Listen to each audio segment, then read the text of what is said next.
Et coucou et bienvenue entre deux pages. Je vous retrouve aujourd'hui pour le tant attendu Pumpkin Autumn Challenge. Je démarrais ma chaîne il y a tout juste un an avec cette vidéo de la pile à lire du Pumpkin. La boucle est bouclée. Aujourd'hui 13 septembre, je vous propose ma pile à lire pour cette année pour le Pumpkin. Thématique le grenier des mystères. J'en profite également pour vous remercier énormément parce que vous êtes déjà 120 sur la chaîne. Je trouve ça énorme en un an. Vous êtes de plus en plus nombreux à commenter les vidéos et on échange de plus en plus et j'adore ça, franchement c'est génial. Il y a des habitués et je trouve ça trop chou à chaque fois. J'attends vos commentaires avec grande impatience et je suis toujours contente d'échanger avec vous. Donc on va commencer tout de suite cette pile à lire avec le premier menu, donc automne frissonnant. Comme tous les ans, c'est un menu qui revient. C'est un menu que j'ai eu pas trop de mal à remplir pour une fois.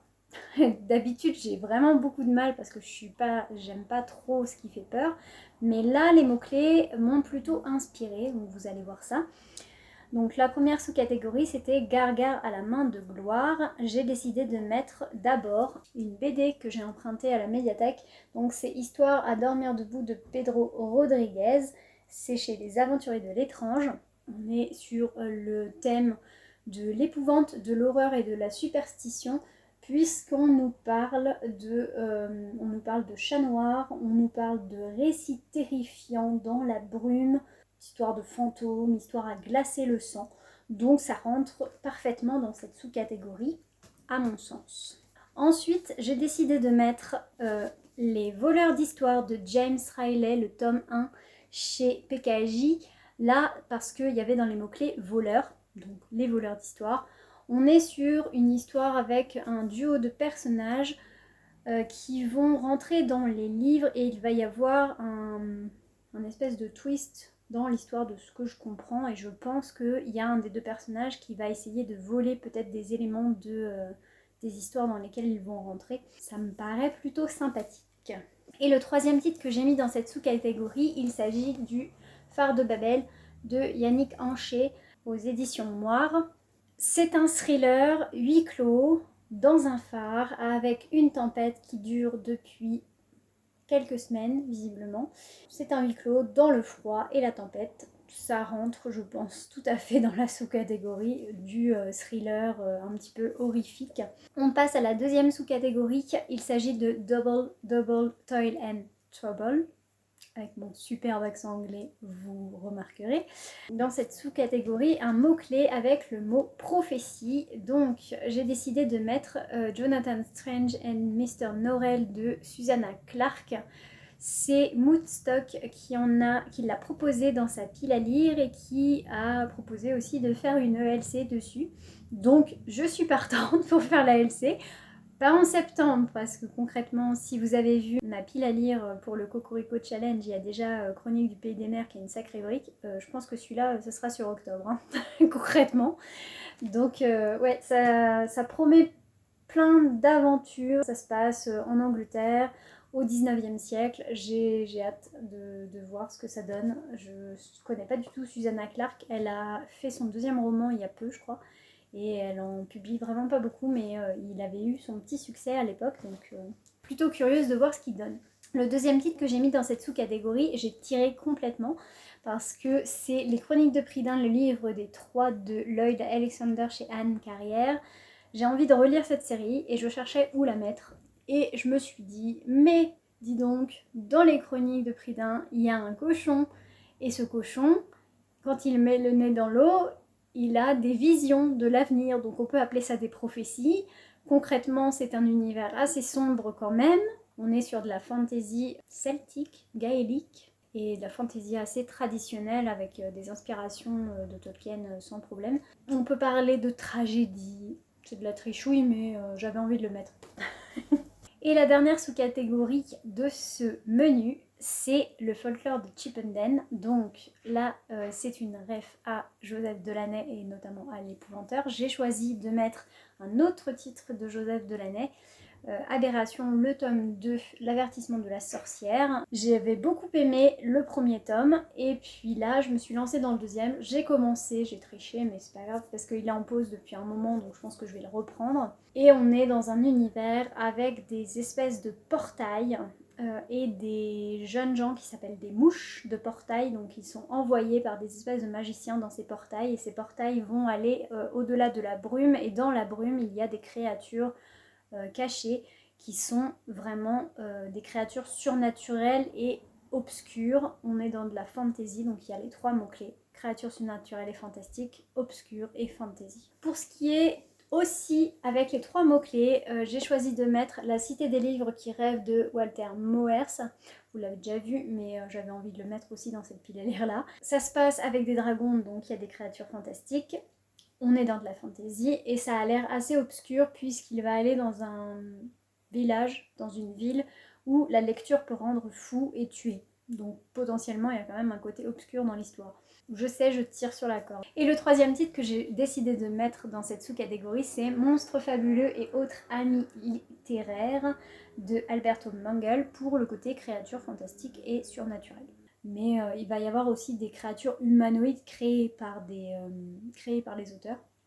Typiquement Robinson Crusoe, Superman, Sinbad le marin, etc. Frankenstein. Je me suis dit que ça passait quand même et j'avais envie de le lire et de le mettre dans cette pile à lire, donc ça passe. On passe au 2e menu. Il s'agit de Automne douceur de vivre, comme tous les ans c'est pareil, ce menu là revient et la sous-catégorie, la première sous-catégorie est une sous-catégorie qui revient régulièrement aussi tous les ans. C'est It's Just a Bunch of Hocus Pocus. C'est ce qui parle de l'automne, d'Halloween et de Samhain. Donc moi j'ai choisi de mettre 2 titres automnales pour moi. D'abord le premier c'est automnal pour moi puisque j'aime en automne lire du Neil Gaiman. Donc je me suis mis Miroir et fumée, c'est un recueil de nouvelles de Neil Gaiman. La couverture pour moi fait très automnale et assez creepy. Donc ça rentre parfaitement dans la sous-catégorie, il n'y a pas de problème. Ensuite, j'ai mis un emprunt à la bibliothèque. La bibliothèque, c'est ma maison et autre histoire. C'est des petites nouvelles en BD. Et je l'ai pris parce que la couverture, c'est un arbre avec les feuilles d'automne. Donc tout simplement, voilà. J'ai pas été chercher plus loin parce que j'ai très peu de livres qui sont en lien avec l'automne. Donc dès que j'en trouve un, je me jette dessus. La sous-catégorie suivante, c'est Hey Gigi, tu trouves pas que ça sent bon à la Gutyoki Panja? J'ai réussi à le dire. Joie. J'ai décidé de mettre 3 titres. Je suis en train de lire, oui je sais je triche, Le goût sucré des pastèques volées de Kei Cheng chez Piquier. On est sur un récit de jeunesse, ça se passe en Chine. Il y a un côté un petit peu nostalgique et ces récits un petit peu de famille et ça parle quand même de nourriture un petit peu. Il y a quelques anecdotes autour de la nourriture, donc je l'ai classé là-dedans. En tout cas, c'est un récit de jeunesse et une espèce de nostalgie de la Chine d'antan, notamment rurale. Donc c'est assez sympa, j'aime bien pour l'instant. Ensuite, j'ai décidé de mettre dedans Glouton et Dragon de Ryohiko Kui chez Casterman, puisqu'on est sur de la gastronomique fantasy. C'est ce qu'on nous dit sur le résumé. Et en gros, c'est des aventuriers affamés qui vont essayer de combattre des monstres pour aller chercher des provisions. Donc en gros, c'est un espèce de donjon et dragon, mais version morphale. Ça rentre parfaitement dans le côté nourriture. Moi, ça me tente plutôt bien. Et la couverture est assez marrante avec ce chevalier armé d'une poêle et d'une spatule. Et le dernier que j'ai décidé de mettre dans cette catégorie et qui a inspiré le nom de la sous-catégorie, c'est le 4e tome de Kiki la petite sorcière, l'étrange pays de Eiko Kadono chez Inis. Je viens tout juste de le déballer et de le recevoir.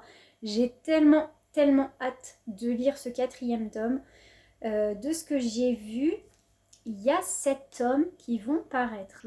C'est 6 ou 7 tomes, je sais plus. Mais en tout cas, la série n'est pas terminée. Inis a prévu de publier le tome 5 début novembre et il y a un coffret des 4 premiers tomes qui va sortir aussi en novembre. Donc le 5e tome va sortir en novembre. Peut-être je mettrai 2 tomes de Kiki si je craque pour le 5e tome à sa sortie. Je mettrai peut-être 2 tomes de Kiki dans cette sous-catégorie, on verra. Et là, on va suivre, ça suit en fait je vous mettrai mes points lecture de Kiki la petite sorcière en barre d'infos parce que j'en ai lu, je crois, 2 depuis le début de la chaîne. Donc j'ai déjà fait des points lecture dessus.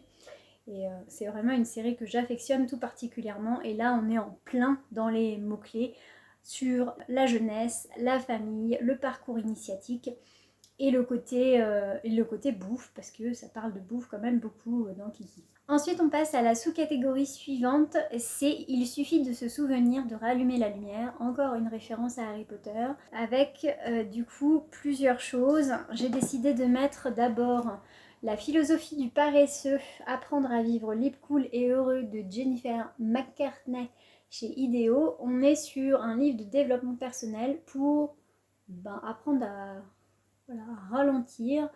On est en plein dans le feel good et le bien-être à mon sens. Et un petit peu le côté santé mentale aussi, parce que prendre le temps, je pense que ça peut influer aussi sur le mental et sur notre santé mentale. Donc je suis assez curieuse de le lire. C'est écrit extrêmement gros, mais quand je dis extrêmement gros, c'est extrêmement gros. Il y a des petits paresseux partout, c'est trop mignon.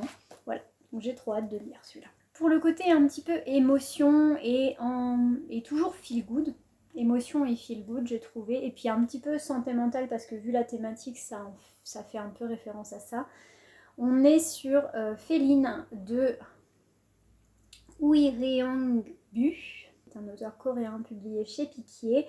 Là, on va être sur une histoire d'amitié entre une jeune fille qui est complètement solitaire et qui a une espèce de phobie sociale et un chat errant. Ça va être surtout du feel good, je pense, et un côté encadré sur l'émotion avec cette relation avec ce chat.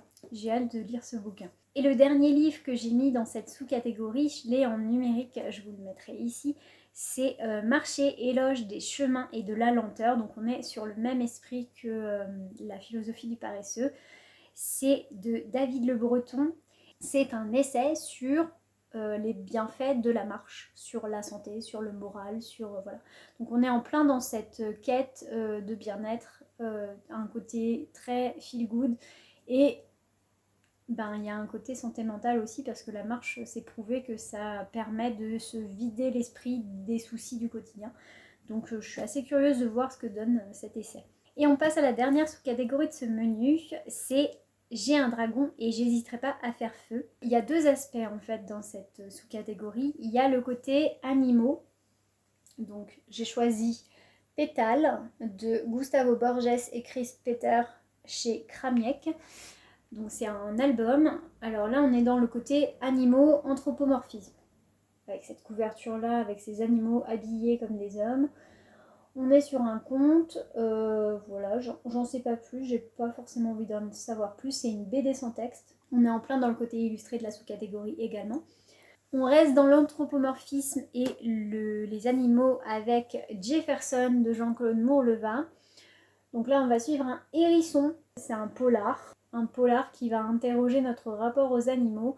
Jean-Claude Mourleva c'est quelqu'un que j'apprécie énormément pour son style et sa plume, j'adore ses histoires. Donc ça a été des coups de cœur jusqu'à présent, donc celui-là j'ai hâte vraiment de m'y plonger pour voir ce qu'il donne. Il y a des petites illustrations aussi à l'intérieur, donc il y a un côté illustré. Donc on est toujours sur ces 3 mots-clés là. Et pour remplir le dernier mot-clé, j'ai décidé de mettre I Hate Fairyland, le premier tome de Scotty Young, Le vert de ses cheveux. C'est chez Urban Comics. On est sur le côté humour illustré. Une réécriture de contes de fées un peu macabre, humour noir. Je ne connais pas du tout. J'en ai entendu parler sur la chaîne de Amandine Boukine qui ne tarit pas d'éloges sur ce cotillon, donc je vais découvrir ça. J'ai hâte de le découvrir et j'espère que la médiathèque a la suite pour pouvoir continuer si jamais j'aime bien. Et on passe au 3e menu qui est comme toujours Automne Enchanteur. Il y a 3 sous-catégories dans ce menu. La première c'est la lunette de pierre, c'est extra pour voir ce qui ne se voit pas. Le premier livre que j'ai décidé de mettre c'est des livres en rapport avec la nature. nature et un petit peu de nature writing pour le deuxième titre. Donc là, le premier, c'est Dans la forêt sombre et mystérieuse de Winchus chez Gallimard Jeunesse. C'est une BD. Bon, voilà, nature, on est dans la forêt, je cherche pas en fait, j'ai pas cherché, celle-là je l'ai mis là-dedans. Je ne sais pas ce que ça va donner, il y a visiblement peut-être des petites créatures de la forêt, on verra. Et le deuxième, je vous le mettrai ici parce que je l'ai en audio, c'est Là où chantent les écrevisses de Delia Owens, donc je l'ai emprunté à la médiathèque, c'est chez Audiolib je crois. On est sur l'histoire d'une jeune fille qui va être élevée dans un marais par plusieurs personnes et en fait elle va naviguer comme ça de tuteur en tuteur et apprendre dans la nature et finir par être seule en fait. Il y a tout un côté solitude, donc ça peut rentrer aussi dans du nature writing. Il paraît que c'est excellent au niveau de la version audio, je crois qu'elle a gagné un prix. Mais j'ai hâte de découvrir cette histoire, franchement j'en ai entendu que du bien et j'ai vraiment hâte. Après, pour les 2 livres suivants, j'ai tiré sur la corde parce que les mots clés Petit peuple et féerie ne m'inspiraient pas. Et du coup, j'ai décidé de partir sur le titre puisque pour moi, ce qu'on ne voit pas, potentiellement, ça peut être des fantômes. Donc, j'ai décidé de mettre 2 livres avec des fantômes. Comme ça rentre dans la sous-catégorie quand même, en tirant un peu. Donc le premier livre de fantômes que j'ai mis, c'est Le phénomène Philomène de Emmanuel Cosso chez Sarbacane Collection Pépix. Donc là, vous l'aurez vu dans un book haul, vous allez le voir dans un book haul récemment parce que je l'ai acheté cet été. On va suivre Anatole qui va rencontrer une jeune fille, Philomène, qui est morte dans les années 1870 et qui hante son collège. Donc ça va un petit peu le perturber, je pense. C'est un roman illustré avec quelques illustrations comme ça. On a des pleines pages aussi. Donc j'ai hâte de lire, j'aime beaucoup ce genre de livre, vous savez bien. Le fantastique jeunesse, c'est tout à fait ce que j'aime. Le deuxième livre avec des fantômes que j'ai mis, c'est le deuxième tome de Cassidy Blake, Plongé dans les catacombes de Victoria Schwab. Voilà, j'avais adoré le premier tome à Édimbourg. Là, on est à Paris, toujours avec Cassidy et Jacob. Je pense qu'il va y avoir un petit peu plus de révélations sur l'autre côté. J'ai hâte de lire ce second tome. Très franchement, ça m'avait beaucoup plu, donc j'ai hâte de lire cette suite. La deuxième sous-catégorie de ce menu, c'est Nom d'une dune. La référence est évidente. J'ai décidé de mettre dans un premier temps un essai L'humanité disparaîtra, bon débarras de Yves Pacalet chez Artaud. On est sur un essai écologiste et d'anticipation, de ce que je comprends, parce qu'il parle des bouleversements potentiels de la société et de la place qu'a l'humain dans cette déchéance de la société. C'est assez noir, assez provoquant, assez fataliste aussi, mais potentiellement ça rentre dans la sous-catégorie avec les mots-clés écologie et anticipation. Donc ça passe. Ensuite, j'ai décidé de mettre Demain la Terre de 5 auteurs différents. Jean-Pierre Andrevon, Jean-Pierre Hubert, Christophe Lambert et Daniel Martini-Goll. Du coup, il n'y a que 4 auteurs. 5 nouvelles, 4 auteurs. Des nouvelles de SF avec une anticipation de la société futuriste sous le prisme de l'écologie et des thématiques environnementales. Et ensuite j'ai décidé de mettre 2 titres en numérique que je me suis procuré il y a pas très longtemps. Le premier c'est Nos Altermondes de Nicolas Deban. C'est chez L'Homme sans nom je crois. Donc on est dans une société où tout part à volo au niveau écologique. C'est vraiment la cata. Et on va avoir des dissidents qui vont essayer de se liguer pour enrayer la machine, mais visiblement ça va être un petit peu compliqué. Voilà, j'ai envie de découvrir Nicolas Deban avec ce titre, la couverture me faisait très envie. Et le deuxième que j'ai envie de découvrir dans cette thématique, c'est Les Tentacules de Rita Indiana. je ne sais plus, pareil, l'éditeur. C'est un éditeur assez peu connu, je crois. Et j'ai hâte de découvrir ça parce que ça se passe en République dominicaine, que c'est dans un futur où il y a des catastrophes climatiques de partout. Il y a un personnage principal féminin qu'on va suivre et qui va, on va dire, faire un petit peu de contrebande pour se procurer une drogue qui sert à changer de sexe à volonté. Alors, je ne sais pas, je sais pas du tout le but du truc, mais ça a l'air complètement assez foisonnant, assez barré en fait comme histoire. Et il y a ce côté écologique avec cette crise complètement de l'écologie, le fond marin est complètement anéanti de toute vie. Et on va suivre deux histoires, l'une en 91 je crois, un personnage en 91 et un personnage dans le futur, et chacun va remonter dans des vies antérieures. Il y a vraiment plein de choses, j'ai l'impression, dans ce roman. Il y avait le côté la pollution et le réchauffement climatique, donc pour moi ça rentrait dedans. Et concrètement, il y a des histoires de voyage dans le temps aussi, donc il y a de la SF. Je sais pas trop quoi en penser, je saurais pas le résumer autrement, parce que franchement quand on lit le résumé, il y a tellement de trucs qu'on sait même pas. Donc j'ai hâte de le lire pour me faire un avis sur ce titre assez particulier. Et la dernière sous-catégorie de ce menu, c'est Princesse. Donc là, j'ai décidé de enfin finir. J'adore ce titre. Il faut savoir que je l'ai commencé il y a à peu près quelques mois. Je l'aime beaucoup, hein. J'aime beaucoup ce titre. J'aime beaucoup le style de Becky Chambers. J'aime beaucoup la façon de d'écrire, l'aventure, les personnages. Enfin voilà, tout, j'aime tout dans ce roman, mais j'ai envie de prendre mon temps parce que je sais qu'il y en a pas énormément, elle n'a pas énormément de titres à son actif et j'ai envie de savourer en fait ces histoires avec les personnages, de découvrir comme ça ce côté un petit peu science-fiction sociologique presque, avec vraiment beaucoup d'inclusivité, avec un aspect féministe très prégnant quand même, avec le personnage principal comme avec les personnages secondaires d'ailleurs, et un côté de mise en avant de personnages LGBTQIA+, puisqu'on a différentes races extraterrestres avec différentes mœurs de relations avec l'autre. Et je trouve ça extrêmement intéressant. C'est vraiment un roman que je vous conseille, même si j'en ai lu, vous voyez, un quart à peine.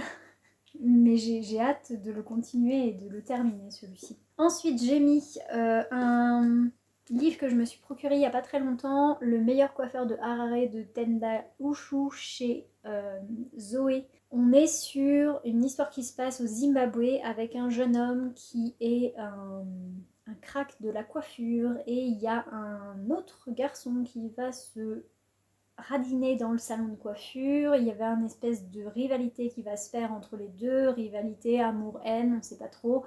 Et au final, la sauce va prendre, quoi, on va dire, entre les deux. Et sur l'homosexualité au Zimbabwe et plus généralement dans les pays d'Afrique, et sur cette vision de l'homosexualité au cœur de la société et pas forcément très bien vue. Donc ça peut être intéressant de voir ce portrait-là. Il y a tout un côté sur la corruption et l'inflation aussi, mais il y a le côté homosexualité qui, moi, me fait rentrer dans la sous-catégorie. Et le dernier titre que j'ai choisi pour cette sous-catégorie, c'est Le Jardin Paris de Gaël Génillet. C'est chez Delcourt Mirage. Donc là, on va suivre un jeune garçon qui s'appelle Rose, qui a été élevé dans un cabaret et qui a un seul rêve, c'est de danser sur scène comme les jeunes femmes qu'il voit tous les jours danser avec sa mère. Et c'est une façon de voir les choses par un prisme uniquement féminin depuis qu'il est gamin, et du coup il s'associe, il s'identifie à toutes ces femmes, ces modèles de femmes qu'il voit au fil des années. Et je trouve ça assez intéressant. J'ai hâte de voir le développement du personnage. Je ne sais pas du tout ce que ça va donner au fil des pages, mais je suis assez curieuse de voir ce que ça donne. Et on passe au dernier menu, qui est le menu spécifique de cette année, qui est l'automne des mystères. La première sous-catégorie, c'est le destin perdu. Donc le premier titre que j'ai choisi pour cette sous-catégorie, c'est Ulysse Moore, le tome 3, La maison au miroir, puisque comme vous pouvez voir sur la couverture, il y a plein d'engrenages, donc pour moi ça correspond au thème horloge, le temps, tout ça. On est sur Ulysse Moore, qui est un concept de roman jeunesse à énigmes, qui se passe dans des périodes historiques. Donc en gros, on a temps, on a horloge, on a énigme, on a historique qui rentre dans la sous-catégorie, plus une couverture qui fait très steampunk. Je pense qu'on est bien. Et on va suivre, comme d'habitude, les deux jumeaux et leur ami à travers leurs aventures et partir dans une maison un peu spéciale cette fois-ci, je pense. Le deuxième titre que je voulais mettre dans cette sous-catégorie, je vous le mettrai ici, c'est le célèbre catalogue Walker et Down de Davide Morosinotto. Et là, on est sur une enquête avec des jeunes gens on est aux États-Unis, ils vont recevoir une montre. Donc, il y a le côté horloge, montre, ça passe. Ils s'attendaient à recevoir un revolver, donc ils vont devoir mener l'enquête à travers plein de villes aux États-Unis. Ça se passe dans le passé, donc il y a un côté historique. Et cette énigme de la disparition du fameux revolver qui a été remplacé par la montre. Donc il y a un côté énigme aussi dans cette aventure. Ensuite, j'ai décidé de mettre 24 heures dans l'incroyable bibliothèque de Monsieur Limoncello de Chris Grabenstein.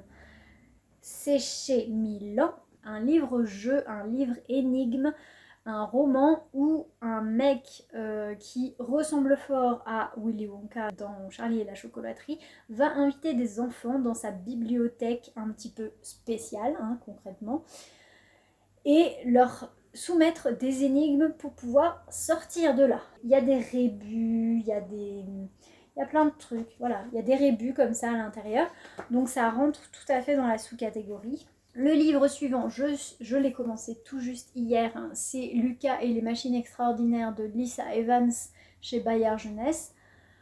On est sur du steampunk au niveau de la couverture, je pense que là, il n'y a pas photo. On va suivre Lucas Hutin, qui est un jeune garçon qui va déménager contraint et forcé avec ses parents. Et en fait, il va se rendre compte que son grand-oncle était un magicien et qu'il faisait des illusions, en fait, qu'il créait des illusions. Il va aller dans la maison de son oncle puisque son père ne veut absolument rien lui révéler. Donc je suis assez curieuse de voir la suite de cette histoire. Et le dernier que je vais bientôt recevoir, c'est celui-ci, c'est De l'égarement à travers les livres de Éric Poindron. C'est chez Le Castor Astral. Rien que la couverture, moi la couverture m'a tellement donné envie en fait de l'acheter, ce livre, que voilà, j'ai pas résisté. Disons que il va y avoir des interrogations qui vont avoir leur réponse dans ce roman, des interrogations qui n'ont pas lieu d'être, entre guillemets. Pourquoi Lewis Carroll a-t-il créé Alice? Enfin, il y a plein de références à plein de livres comme ça. Et on va suivre un personnage qui du coup va arpenter des bibliothèques pour répondre à toutes ces questions. J'ai trouvé ça intéressant comme roman, et puis la couverture m'a vraiment inspirée par rapport à la sous-catégorie. Donc j'ai mis ça là-dedans. La deuxième sous-catégorie, il s'agit des ruines de l'Atlantide. Alors là, j'ai choisi de mettre Le silence des vaincus de Pat Barker chez Charleston. C'est simple, le pitch, c'est la guerre de Troie vue par les femmes. Donc on va suivre Briseis, ancienne reine, qui va devenir esclave auprès des Grecs, notamment de Achille. Achille va descendre de son piédestal et je pense que ça va pas faire de mal, et on va suivre toutes ces esclaves, toutes ces prostituées, toutes ces guérisseuses, toutes ces femmes dans les légendes homériques qui sont complètement annihilées par ces grands guerriers. Donc on va suivre ces personnages et j'ai vraiment hâte de m'y replonger, parce que c'est pareil, j'ai commencé mais j'ai eu 3 chapitres quoi. Donc ça remplit le mot-clé mythe et légende. En mythes et légendes, j'ai commencé celui-ci, je vous le mettrai là parce que je l'ai en numérique. C'est les mythologies. Alors c'est des cosmogonies presque, c'est des créations de monde selon la mythologie. Alors il y a la mythologie grecque, la mythologie japonaise, la mythologie celte, la mythologie dogon, la mythologie tibétaine. Des mythologies qui sont vraiment très peu connues, Très franchement, j'apprends vraiment beaucoup de choses. Bon, j'ai lu un quart, enfin un tiers du livre à peu près, mais ça se lit par petits bouts, donc j'ai décidé de le mettre quand même pour les mythes et légendes dans cette sous-catégorie. Et pour le côté philosophie, j'ai décidé de mettre Pourquoi lire de Charles Dantzig chez Grasset. C'est un essai sur la lecture et sur la littérature. Se demander pourquoi lire, ça fait très philosophique pour moi comme question. Donc j'ai hâte de découvrir pourquoi lire. La troisième sous-catégorie de ce menu, c'est En avant Yvette Tempête. J'ai beaucoup aimé ce titre et en fait j'ai décidé de prendre au mot le nom et certains mots-clés, mais surtout le nom de la catégorie avec tempête. Pour moi, tempête, ça me fait vraiment penser à la mer, aux pirates. Et je suis en train d'écouter en ce moment même le Déchronologue de Stéphane Beauverger. Là, c'est chez Folio SF, moi ma version c'est chez Audible. On est sur une histoire de recherche d'artefacts qui s'appellent les Maravillas, donc des merveilles, par le capitaine Henri Villon qui a écrémé les 7 mers en tant que flibustier avec ses équipages durant 40 ou 50 ans. Et l'originalité de ce récit, c'est qu'on va avoir des tempêtes temporelles qui vont un petit peu bousculer tout ça. Et en gros, ça a même bousculé l'ordre des chapitres. Ce qui fait que on a des sauts dans le temps, que ça soit en avant ou en arrière, avec les personnages, et ils vont se retrouver avec ces merveilles, donc ces artefacts des temps futurs qui vont croiser la route des vaisseaux et se vendre à prix d'or sur les marchés des Caraïbes. Pour l'instant, franchement, j'adore, j'apprécie vraiment ma lecture, c'est extrêmement bien écrit, c'est très foisonnant au niveau du style et c'est assez soutenu, il faut quand même avoir une certaine notion du vocabulaire nautique pour appréhender ce récit. Mais ayant lu pas mal de récits de pirates, ça me perturbe pas plus que ça. On est dans le côté aventure, on est dans le côté voyage et on est en plein dans la quête d'artefacts. Et le deuxième livre que j'ai envie de mettre là-dedans, je l'ai vu tout récemment sur la chaîne de l'Olifant qui l'a aussi mis dans cette catégorie-là. Mais tant qu'à faire, hein, voilà, au moins je serai pas la seule. J'ai mis donc le livre jaune de Michael Rohr chez Folio SF. Là, on est sur un récit de pirate et c'est de l'aventure avec une recherche de trésors. Alors, le trésor, c'est pas un trésor sonnant avec espèces sonnantes et trébuchantes, c'est juste une femme, son âme sœur. Il recherche sa femme et il veut se débarrasser de sa malédiction. Donc, il y a un côté quand même, voilà, aventure et voyage. Le reste, je ne me suis pas appesantie dessus. Et on passe à la toute dernière sous-catégorie du menu et du challenge. Il s'agit de cabinet de curiosité. C'est une des catégories pour lesquelles j'ai mis le plus de livres. Mais j'adore, franchement, cette sous-catégorie, je la trouve vraiment extra. Ça donne plein d'idées. Donc le seul mot-clé que je n'ai pas mis dans les bouquins, c'est l'art. Parce qu'il y a tellement de choses, enfin j'aurais pu mettre un manga ou une BD, ça sera peut-être le cas, je verrai. Pour le mot-clé science, j'ai décidé de mettre L'espace sans gravité de Florence Porcel, histoire insolite de l'exploration spatiale chez Marabout, parce qu'on a le côté science, astronomie, et le côté singularité, puisque c'est des histoires insolites. On est sur une trentaine d'histoires insolites, j'en ai lu un petit peu, c'est pareil, ça se lit par petits bouts, c'est des anecdotes donc véridiques. Florence Porcel s'est extrêmement documentée pour faire ce livre et franchement j'ai appris plein de choses et c'est hyper passionnant, c'est assez drôle, c'est très caustique parce qu'il y a un côté quand même un petit peu empreinte féministe dans son récit qui est quand même assez drôle. Et moi je trouve ça vraiment passionnant, donc le côté science est tout à fait rempli avec ce livre. Le deuxième livre que j'ai mis, c'est pour le côté étrangeté et singularité. C'est La fille qui navigua autour de Féerie dans un bateau construit de ses propres mains de Catherine M. Valente chez Baliverne Éditions. Parce qu'on est sur clairement un livre à la Alice au Pays des Merveilles. Et pour moi, il n'y a pas plus étrange et singulier que Alice au Pays des Merveilles. Et ça fait tout à fait cabinet de curiosité en fait. Ce roman a des accents de Voilà, c'est étrange complètement, il y a des créatures bizarres, on ne sait pas trop ce qui s'y passe. Ça fait vraiment penser à Alice au Pays des Merveilles et j'ai hâte de voir. On est sur un périple, hein, un parcours initiatique avec des créatures complètement étranges.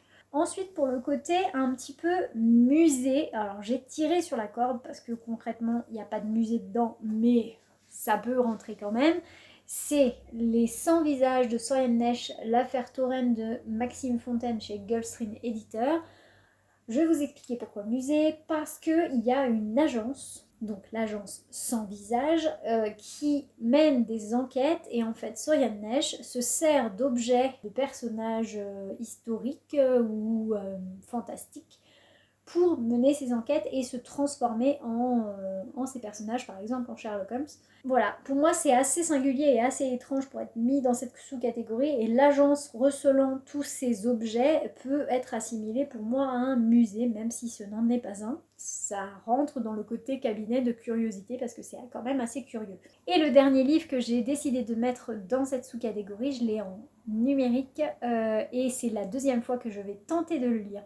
C'est La Malédiction Grimm de Polly Schumann. Alors là, clairement, il y a un côté musée, puisque la jeune fille que l'on va suivre dans l'histoire va être embauchée dans une bibliothèque très spéciale, puisqu'elle recèle les objets, les vrais objets, des contes de fées. Et concrètement, il va se passer des trucs bizarres. Il y a vraiment un côté étrange dans cette histoire et j'ai hâte de m'y replonger, de réessayer de lire ce livre parce que c'était pas le moment et du coup je l'ai laissé en pause. Donc je vais retenter cette fois encore. Et voilà, c'est tout pour cette pile à lire énorme du Pumpkin Autumn Challenge. J'espère que ça vous aura plu, que vous aurez découvert quelques titres que vous ne connaissiez pas. N'hésitez pas à me dire en commentaire si vous avez lu certains de ces livres et ce que vous en avez pensé. Et puis si vous voulez faire des lectures communes sur certains titres, n'hésitez pas non plus à me le dire. Je ne sais pas encore comment je vais vous présenter mes avis lecture sur tous ces romans ou ces BD, sous quelle forme je vais présenter ça, mais ça sera sûrement plusieurs bilans. Je vais essayer de beaucoup lire, mais vu mon rythme de lecture actuel, ça va peut-être être compliqué. N'hésitez pas à me dire non plus si jamais vous participez au Pumpkin, à me mettre vos piles à lire en commentaire, ça m'intéresse toujours. Je vais voir absolument toutes les piles à lire pour ce challenge parce que je suis absolument fan. J'adore les thèmes que fait Glimos chaque année et j'ai hâte à chaque fois de découvrir ce que les gens ont sélectionné et surtout quand c'est des titres qui sortent un peu de l'ordinaire et qu'on ne voit pas partout. Je suis en adoration devant les gens qui arrivent à tirer sur le truc et à mettre un titre qui colle parfaitement. Je suis admirative. Voilà, donc n'hésitez pas à me mettre toutes vos piles à lire en commentaire. Et puis voilà, venez discuter comme toujours, ça sera un plaisir d'échanger avec vous. Et puis on se retrouve tout bientôt pour la prochaine vidéo. Salut!